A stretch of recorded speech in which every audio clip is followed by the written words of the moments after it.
ওই পাগল, লিফট বন্ধ করিস না। বলুন ম্যাডাম, আপনার কোন বাগদত্তকে ভাগাতে হবে? একটা বুড়োর সাথে আমার বিয়েটা ভেঙে দিন। বুঝে গেছি ম্যাডাম, কাজ হয়ে যাবে। বন্ধুরা, আমার কাজ হলো মানুষের সম্পর্ক ভেঙে দেওয়া। আপনাকে বিয়ে করার পর আপনার সব প্রপার্টি আমার নামে হয়ে যাবে, তারপর আপনাকে মেরে আমি সব হাতিয়ে নেব। তো বলো, বিয়ে করবে? কি মোদি সাহেবের সাথে আমার মিটিং আছে? আচ্ছা ঠিক আছে ম্যাডাম, আমাকে মিটিংয়ে যেতে হবে। জানেন, মাসে আমার মেকআপের খরচ 20 লাখ টাকা। যাকে বিয়ে করব তার থেকেই টাকা চাইবো। কি বলছেন ভাই? আমার গার্লফ্রেন্ড কি মিললো? ম্যাডাম আমাকে মাফ করবেন, আমি আপনাকে বিয়ে করতে পারবো না।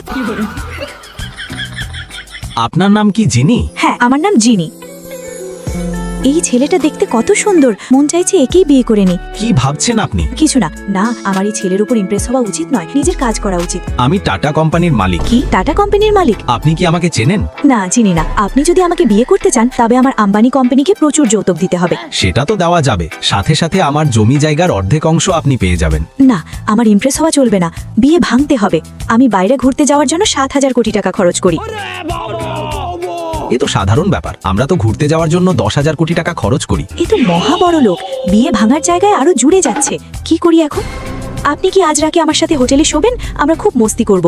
একটা ভালো ঘরের ছেলে এমন কথা শুনলে বিয়ে ভেঙে দেবে। আমার মনে হয়েছিল ও বিয়ে ভেঙে দেবে, কিন্তু ও তো হোটেলে বুক করে দিল। এখন কি করি আমি?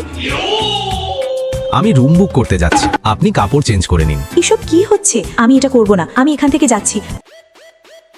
আমি পরে কথা বলবো। আমাদের কোম্পানির সিইও স্যার আসছেন। ওই দেখুন, সিইও স্যার এসে গেছেন।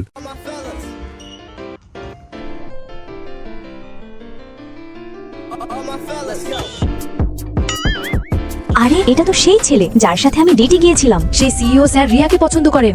আমাদের ডেট তো এখনো বাকি, এখন আমাদের বিয়ে করতে হবে। আপনি বিয়ের জন্য রেডি হয়ে যান।